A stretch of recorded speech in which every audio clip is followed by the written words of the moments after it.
Fala pessoal, tudo na paz, Deus abençoe vocês. Tô meio bagunçado aqui que eu tava correndo, mas decidi dar uma paradinha para poder falar sobre sonhos e frustrações. Queria falar sobre isso. Tô aqui só para vocês verem.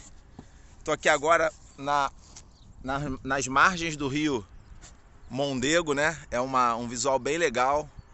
E aí dei uma corridinha, tá um friozinho. Tô aqui cheio de roupa por baixo desse casaco aqui. Apesar de eu ter suado, eu não tirei, né, toda essa roupa.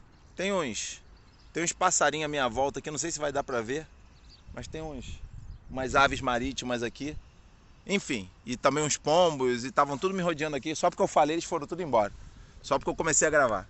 Mas enfim, resolvi dar uma parada depois dessa corridinha. Só para poder trocar aqui uma ideia com vocês. Bem descabelado aqui. Só para poder trocar uma ideia com vocês, falando sobre sonhos e frustrações. Sonhos e frustrações. Eu fui um cara que um dia, eu vou dizer assim, acho que vocês vão entender. Um dia eu acordei frustrado. Um dia eu me frustrado, né? Porque o primeiro erro do crente, né, do religioso, é querer negar as suas tristezas, querer negar as suas frustrações, querer dizer, não, tudo vai bem, né? Porque o cara lê um texto bíblico e interpreta mal. Ele lê, por exemplo, o texto do povo de Israel murmurando no deserto e ele acha que expressar para Deus seus sentimentos é murmurar. Não é murmurar. Existe uma diferença muito grande entre murmuração, a murmuração que Israel estava cometendo erradamente no deserto, e você chorar na presença de Deus, colocar diante dele suas ansiedades, tristezas, angústias, frustrações, sonhos, né? Existe uma diferença muito grande. Israel, ele estava acusando Deus de não ser poderoso o suficiente para cuidar deles e de ter tirado de um lugar bom para levar para um lugar ruim. Cara, que lugar bom é esse? Que era uma desgraceira danada de prisão, humilhação, escravidão. Isso era uma coisa bizarra. É Deus te tirar de um lugar podre e você reclamar agora que está na presença dele. Isso aí é feio demais, é sério, é grave. Então esse foi o erro que Israel cometeu. Esse foi o erro que Israel cometeu, de não se agradar do que Deus estava promovendo na vida deles e de reclamar, alegando que Deus tinha falhado. E Deus, que é Deus, faz o que ele quiser e corrigiu os seus filhos. A Bíblia diz que Deus corrige quem ama. E a gente tem a mania de julgar Deus. Se ele fosse tão bom assim, pá. Mas se ele fosse bom do jeito que a humanidade quer, a humanidade estava indo de mal a pior cada vez mais e mais, se autodestruindo. Então a Bíblia diz, Deus corrige os filhos a quem ama. Então Deus corrigiu seus filhos e as pessoas hoje leem os textos sobre Israel e ficam com medo. Ai meu Deus, eu não posso falar que eu estou sofrendo. Não, cara, uma coisa é você desabafar com Deus, confiando nele como seu Senhor, como seu Salvador, como aquele seu provedor, aquele que vai te ajudar, te orientar, te fortalecer. Uma coisa é você desabafar com ele, outra coisa é você dizer que ele está errado e você certo, né? Então essa é uma coisa. Outro texto que as pessoas leem e confundem muito é aquele texto da mulher que perdeu o filho, a sunamita, e o profeta Eliseu profetizou que ela teria um filho, e ela teve um filho, e na sua infância para a adolescência, aquele menino teve lá uma insolação maluca e morreu, né? Agora aquela mulher sai de casa com o filho morto e o marido pergunta assim, tá tudo bem? E ela responde, tudo vai bem. De repente, no meio do caminho, vem o servo do profeta e pergunta, tá tudo bem? E ela pergunta, tudo vai bem. As pessoas pegam essa parte e acham que não podem reclamar ou chorar ou expressar suas frustrações diante de Deus. O que essa passagem quer ensinar é que tem pessoas que não adianta você contar seus problemas. Elas não vão resolver nem te ajudar. Então, para as pessoas que não vão resolver nem te ajudar, tá tudo bem, irmão, tá tudo na paz. Mas diante de Deus, e no máximo uma ou outra pessoa que Deus vai colocar na sua vida que serão de confiança, mas na presença de Deus, você pode sim chorar, reclamar, dizer o que não tá bom, dizer o que você tá se frustrando, o que tá triste. E as pessoas não entendem isso. Quando ela chegou na presença de Eliseu, que era a pessoa que naquela ocasião representava a Deus, que naquela ocasião era o representante de Deus na terra, aquela mulher danou a chorar e reclamou. Ela falou assim: quem disse que eu te pedi um filho? Eu não te pedi um filho. Agora você me deu um filho e tira ele de mim. Ou seja, ela desabafou, ela rasgou o coração dela na presença daquele que poderia trazer a solução. Certo? Então a primeira coisa que eu quero falar sobre sonhos e frustrações é que um dos maiores erros que a crentaiada comete, que o povo que se diz cristão, se diz evangélico, se diz seja lá o que for, comete, é essa hipocrisia de não querer revelar para Deus, ou seja, para aquele que pode solucionar os seus problemas, justamente os seus problemas. E a Bíblia diz assim, olha, não andem ansiosos por coisa alguma, mas coloquem todas as suas angústias diante de Deus em oração. Então, a Bíblia está dizendo que todas as nossas angústias devem ser colocadas diante de Deus em oração. Não estou falando que o momento de oração é só um momento de pedir, não. O momento de oração é um momento de comunhão, de amizade, de dois amigos batendo papo. Um amigo que não merecia, mas que o amigo maior tornou ele digno, né? E aí agora são dois amigos batendo papo. E aí, então, nesse momento, a gente abre o coração e a gente diz assim, Deus, essa e essa área da minha vida estão uma bosta. Não por culpa sua, mas porque eu administrei mal, não tive sabedoria. Mas agora, Deus, eu preciso de sabedoria para mudar. Eu preciso mudar esse quadro da minha vida. Porque se a gente não fizer isso, querido, nós vamos viver uma vida de frustração. E um dia, eu me vi frustrado. Um dia, eu me vi uma pessoa triste com a minha própria vida.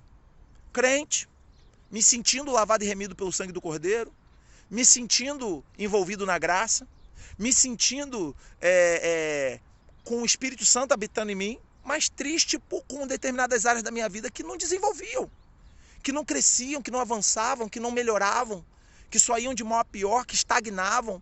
Você está entendendo? E eu acho que tudo começou a mudar quando eu comecei a reconhecer que a minha vida estava uma bosta. Rodrigo, a tua vida era 100% uma bosta? Não. Não era 100%. Tinha um monte de coisa legal. Eu tinha uma família saudável, eu tinha provisão, apesar das dificuldades financeiras, eu tinha, não me faltava. E quando eu estava no momento mais difícil, Deus sempre supria. Eu tinha saúde e momentos, sim, momentos alegres, mas as áreas onde a vida estava ruim eram tão ruins que me angustiavam e afetavam as áreas onde a vida estava boa. Afetavam as áreas onde a vida... Então, por exemplo, você tem uma vida financeira boa, mas um casamento que está indo de mal a pior, a sua vida financeira boa não vai ser tão boa assim para você. Ela não vai te alegrar tanto. Ou vice-versa, você tem um casamento fantástico, mas você tá passando um momento de miséria financeira, seu casamento também vai sofrer. Entende o que eu quero dizer? Então, a gente tem que buscar o que eu sempre falo aqui da plenitude, que é administrar bem todas as áreas da nossa vida para que uma área ruim não prejudique uma área que está boa, né?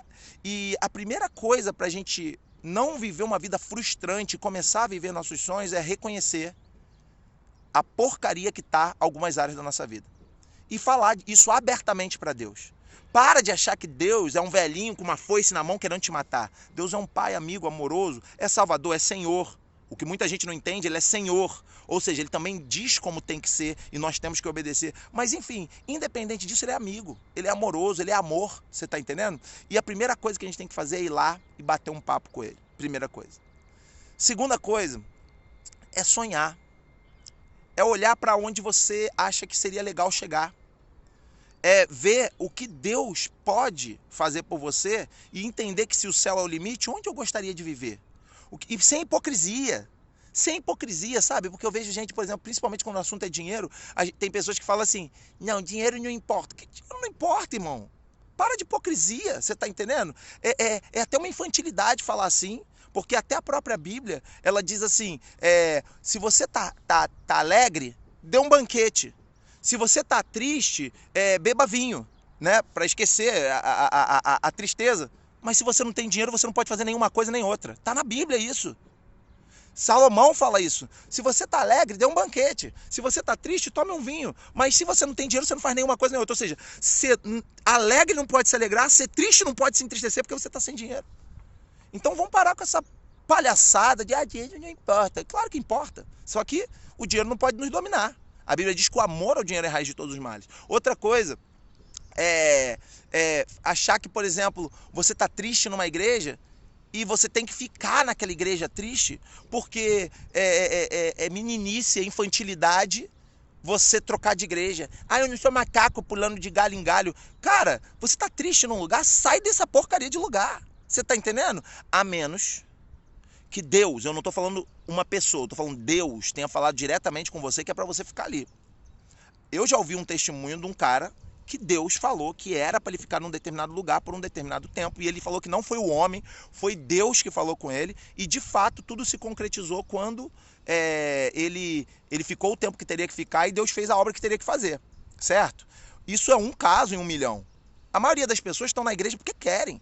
Deus não mandou ninguém estar na igreja A ou na igreja B. Então é importante você estar comungando com o corpo, é importante você estar envolto de irmãos, é importante. Essa história de a igreja sou eu também não existe, porque a igreja somos nós. Nós, no plural, ok? Então quando você fala, a igreja sou eu, que você é isolado da igreja, você está enganadíssimo. Está enganadíssimo. Igreja somos nós, comunidade. Tanto que Jesus, ele quando ensinou a oração, ele falou assim, Pai nosso, não Pai meu, Pai nosso que está no céu, santificado seja o teu nome, venha a nós o teu reino, seja feita a tua vontade assim na terra como no céu. O pão nosso de cada dia nos dá hoje. Perdoa as nossas dívidas como nós perdoamos os nossos devedores. Não nos deixe cair em tentação. Entenderam? É o tempo todo no plural, no coletivo, porque o coletivo é importante, mas é o coletivo que te faz bem. É o coletivo saudável, que tem palavra, que tem adoração, que tem comunhão. Cara, vai nesse tripé. Palavra, adoração e comunhão. Se você está numa igreja que não tem uma dessas pernas, um desses pés desse tripé, eu não sei o que você está fazendo lá. E aí fica vivendo uma vida frustrante, uma vida triste, uma vida que você não sonha, uma vida que você não busca o Espírito Santo, uma vida que você não cresce espiritualmente, uma vida que você não tem comunhão com Deus, que você não amadurece. Você está entendendo? E cara, isso tudo é frustrante demais. E nós precisamos ter sonhos, irmãos. Sonhe com uma igreja melhor, sonhe com uma condição financeira melhor, sonhe com uma família mais estruturada, sonhe com um casamento melhor, sonhe com um lugar melhor para morar. Você está entendendo? Nós estamos aqui, eu tô agora aqui em Portugal, mas eu sonhei com isso desde 2017. Em 2017 eu comecei a sonhar com isso. E agora minha família está morando aqui, eu ainda tenho que resolver algumas coisas no Brasil, mas em breve vou estar morando aqui. E a gente sonhou com isso desde 2017, oramos, pedimos a Deus sabedoria, confirmação e tudo mais, mas estamos sonhando e estamos buscando. Agora, para fechar essa palavra, eu quero só dizer uma última coisa, né? Em primeiro lugar, reconheça a parte ruim da sua vida, a miséria, vamos dizer assim, de algumas áreas da sua vida. Em segundo lugar, sonhe, tá? Em segundo lugar, sonhe, tenha sonhos, busque coisas melhores. E em terceiro lugar, aqui eu quero fechar e aqui é muito importante. Tenha ações, atitudes da altura dos seus sonhos. Se você sonha, por exemplo, em conhecer a Austrália, você quer conhecer a Austrália, mas você não tem coragem de passar por cima do mar, ou seja, você não tem coragem nem de avião, nem de navio, então, irmão, não sei o que você está sonhando. Sonho de maluco? Sonho de maluco. Se você tem o sonho de ir para a Austrália, você tem que sonhar em passar por cima do mar. Você tem que sonhar ou de navio, submarino, jet ski, nadando, avião, qualquer coisa, balão, mas você tem que sonhar em sair de um lugar e ir para outro. Você está entendendo? Eu tenho sonho de empreender, mas não larga a CLT, não larga o concurso público. Rodrigo, é ruim ser CLT ou é ruim estar num concurso público? Não, isso não sou eu que julgo, é você. É você. Como é que tá a sua vida? Tá legal? Tá show de bola? Então é contigo. Você tá entendendo? Mas se você tem um sonho de empreender, você tem que ter um sonho de abrir mão também. Então, sonhe, irmão. Mas também tem ações à altura dos seus sonhos. Amém? Que Deus te abençoe e te fortaleça em nome de Jesus.